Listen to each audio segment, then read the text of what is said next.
All right, welcome back into Market Day Report. I'm Scott Shellady, otherwise known as the Cow Guy. I'll be with you. That's the good news. I'll be with you the rest of the day. Maybe, depending on where you're at, that could be bad news. Who knows? But anyway, I'm happy to be here. Let's talk about these markets. Obviously, this is day 17 of the government shutdown, so things to talk about are a little thin on the ground, but we'll get to some prices. Let's take a look at corn and see how we're doing here so far today. We're anywhere between 3/4 of a penny to a penny and a half better across the board. Dees corn right up front, that's up a penny and a quarter to 4.23, which is a penny and 3/4 off the high of the day. We've had a 3 3/4 cent range. Very quiet over there. March up 1.5, well, up 1 penny right now to 4.36 and a half. All right, that's corn. Let's move over to the beans. Beans are up a little bit more than corn today. Let's take a look and see if we've held in there. We have 4.5 cents better. No beans at 10.15 and a quarter. We've had just under a 9-cent range, and we're right smack dab in the middle of it. I'm going to call that right. We're up 4 3/4 cents in Jan, right behind it to 10.33 and a quarter. Chicago wheat's next in line. Let's take a look and see what the wheat in Chicago is doing. December's down a penny and a half to 5.01, which is on the low of the day, but we've only had a 4-cent range. So we'll see if we can hang on to that 5 handle. 5.01's last. Dees wheat in Chicago down 1.5 cents. March down a penny, 5.17 and 3/4, and that is on the low as well. And again, we've had just under a 4-cent range. March wheat in Chicago down a penny. All right, moving along, he says. Let's get to the hard red in Kansas City. Kansas City hard red's down 2.5 cents. 4.86 and a quarter is last. That's on the lows. Wheat's kind of on its heels across the board here. March down 2.5 cents to 5.06 and a half, and that too is on its lows of a 5-cent range. And we can go one more out if you want. That's May hard red. That's down 2 1/4 cents to 5.20 and a half, and that too is on the lows. Now 5.20 made a new low. We've had a 5 1/4 cent range there. Let's take a look at cotton, and we'll get to our next guest analyst. Cotton, what's cotton got in store? But a 65-point rally here. 64.38 is last, 12 points off the high of the day. 64.38 last in Dees cotton, up 65 points. All right, let's bring in our next guest analyst, Mr. Sherman Newlin. He's with Risk Management Commodities. And there's a segment called Cash Cab on television, if you kind of take a look at it. But this is going to be Cash Corn Cab. We've got Sherman calling in from somewhere in his combine. Sherman, what's up? Yeah, I'm in the combine. We're shelling corn again today. So yeah, we're out here in the field working. I think we should call this comments from the cab or something like that. The yields are okay. Yields are just doing okay. I mean, some fields have been pretty good. Others have been lower than what we had expected in the corn. So overall, I mean, I think we're going to come in a little bit less than we did last year.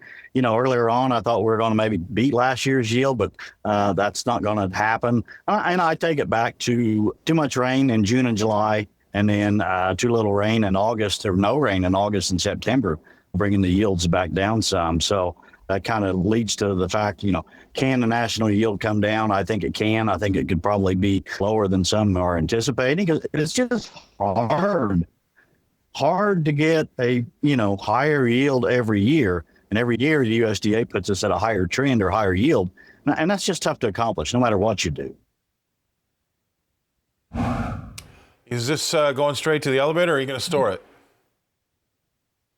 This particular corn here is going to the farm and storage, but we'll move that out after the first year to our local ethanol plant. You know, all our corn basically goes there. I have also been hearing stories real quick. We've got about 10 seconds. With these perceived cash payments coming around the corner, you think guys are going to hold on to some of their grain a little bit longer than normal? Well, I think so, maybe, but that also, we don't know when those payments are going to show up, right? The government shut down, so we really don't know when that's going to take place. And some of these bills have to be paid here at the end of October, middle of November. Well, those bills do not wait, that's for sure. I appreciate you coming on. Thank you. We're going to go away. Stay right there. Sherman Newlin, he's with Risk Management Commodities. We're going to go away. We're going to pay some bills. Things are expensive. We're going to come back right after this.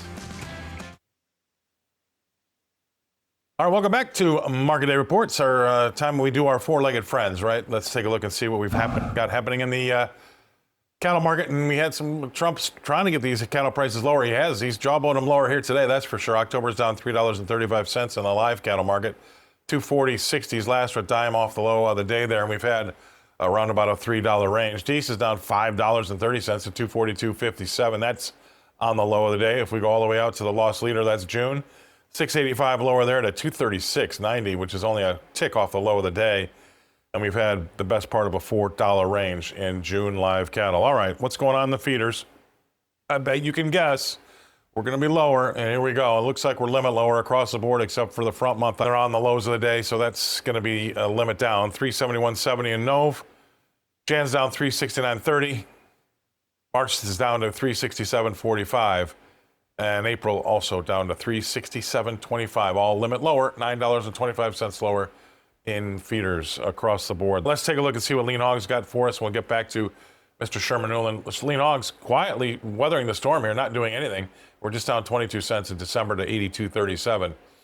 We're down 25 cents in Feb to 84.85. Let's go all the way out to June just to see what's going on there. And the answer is nothing. We're down a nickel, 99.52 out in June lean hogs. All right. Got about 60 seconds left for him. It's Mr. Sherman Newlin. He's still in the cab of the combine. He's with Risk Management Commodities in Hudsonville. There he is, Hudsonville, Illinois. Yeah. All right, sir. You got about a minute to tell us what your thoughts here are on limit down feeders. Yeah, I mean, maybe it was the fact that, Trump was talking about trying to get the cattle market come down. I mean, I know they were having some talks with Brazil. Maybe that's led part of it. Maybe the part of it is the fact that cattle and feeder cattle have been up almost 10 days in a row. So, there's a lot of length in this market. I was going to kind of compare it to the gold and silver market, but guess what? The gold and silver market's selling off again today as well. So, the markets can get overdone to the upside, and there's a lot of length in these markets. And when they need to head to the exits, that's kind of what's going on. Big picture, cattle market's still tight. Guys are still paying really high prices for these feeder cattle. So I think this is just a big correction, in a stable to maybe higher market yet. Yeah, I can't disagree with that. And the only other thing I think this is absolutely insane is that anybody that can still call gold a safe haven after being up 100, down 75. I don't know. That's not my definition of safe haven, right? That's my definition of high blood pressure. 10 seconds to you before we go. Oh, exactly.